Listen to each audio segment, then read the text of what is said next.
Welcome back to my channel. మనం Indian పాలిటీకి సంబంధించి రాజ్యాంగం యొక్క పరిణామ క్రమాన్ని చూస్తున్నాం. దీనిలో భాగంగా మనం 1935 భారత ప్రభుత్వ చట్టాన్ని కంప్లీట్ చేసినాం. తర్వాత 1940 ఆగస్టు 8 ఆగస్టు ప్రతిపాదన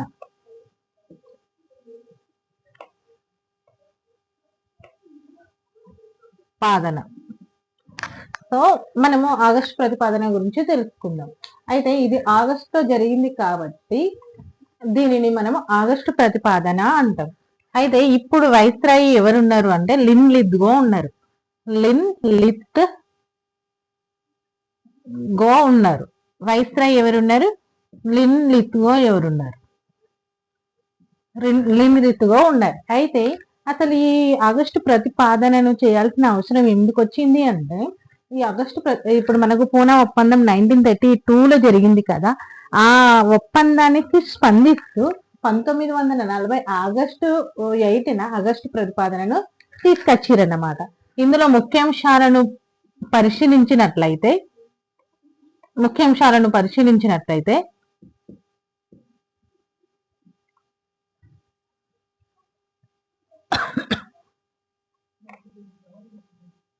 భారత్కు త్వరలో స్వయం ప్రతిపత్తి కల్పించబడుతుందని చెప్పారు.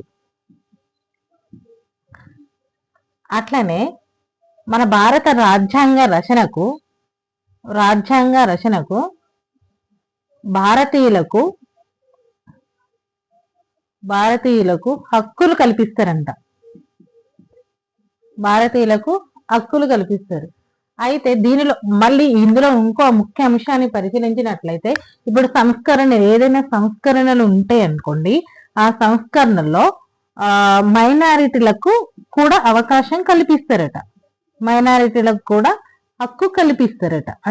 అంటే వీళ్ళ స్థాయి ఎంత ఉన్నది, వీళ్ళ ప్రాతినిధ్యం ఎంత ఉన్నది, దాన్ని బట్టి వాళ్ళకు హక్కులు కల్పిస్తారట. తర్వాత ఏం చేశారు?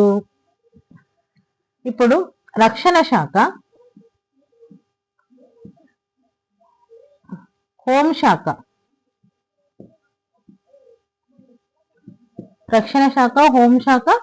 ఆర్థిక శాఖ, ఈ శాఖలు వైస్రాయి దగ్గర ఉంచుకొని మిగతా శాఖలు అయితే ఏవైతే ఉన్నాయో అవి భారతీయులకు ఇచ్చేస్తామని చెప్పేసి అన్నారన్నమాట. తర్వాత ఇప్పుడు ఇందులో వైస్రాయి కార్యనిర్వాహక మండలి ఉంటుంది కదా, ఆ మండలిలోని సభ్యులను 8 నుండి 12కు పెంచిర్రు. తర్వాత ఏం చేశారు అంటే, ఇప్పుడు భారతదేశంలో ఉన్నటువంటి అన్ని రాజకీయ పార్టీలు ఉంటాయి కదా, ఈ పార్టీలను భారత యుద్ధ సలహా మండలిగా ఏర్పడి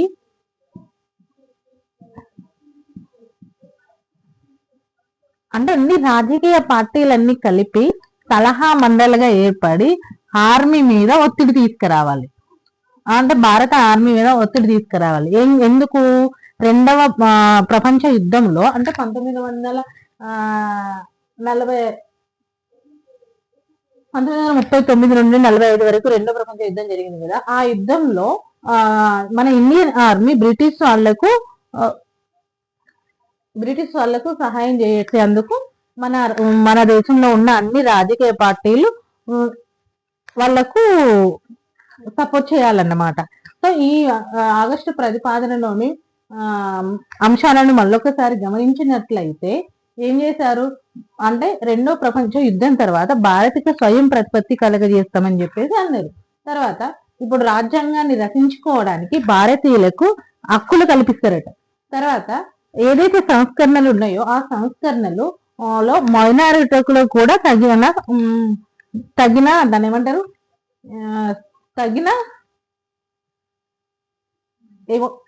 తగిన ప్రాతినిధ్యం కల్పిస్తారట. తర్వాత రక్షణ, హోంశాఖ, ఆర్థిక శాఖ ఇవి మాత్రమే వైస్రాయ్ దగ్గర ఉంచుకొని మిగతా శాఖలు ఏవైతే ఉన్నాయో ఆ శాఖలన్నీ భారతీయులకు కలిగిస్తారట. అయితే ఇది వైస్రాయ్ యొక్క కార్యనిర్వహణ మండలి ఉంటుంది కదా, ఆ కార్యనిర్వాహక మండలి ఉంటుంది కదా, ఆ మండలిలో సభ్యుల సంఖ్య 8 నుండి 12కు పెంచాలి అనుకున్నారు. ఇప్పుడు భారతదేశంలో ఉన్నటువంటి రాజకీయ పార్టీలు ఏవైతే ఉంటాయో ఆ పార్టీలన్నీ ఒక యుద్ధ సలహా మండలిగా ఏర్పడి మన ఇండియన్ ఆర్మీ ఏదైతే ఉందో అది బ్రిటిష్ వాళ్లకు 2వ ప్రపంచ యుద్ధంలో సహాయం చేసేందుకు సహాయం చేసేలాగా ఒప్పించాలి అన్నమాట. నెక్స్ట్ 1942 క్రిప్స్ రాయబారం గురించి తెలుసుకుందాం.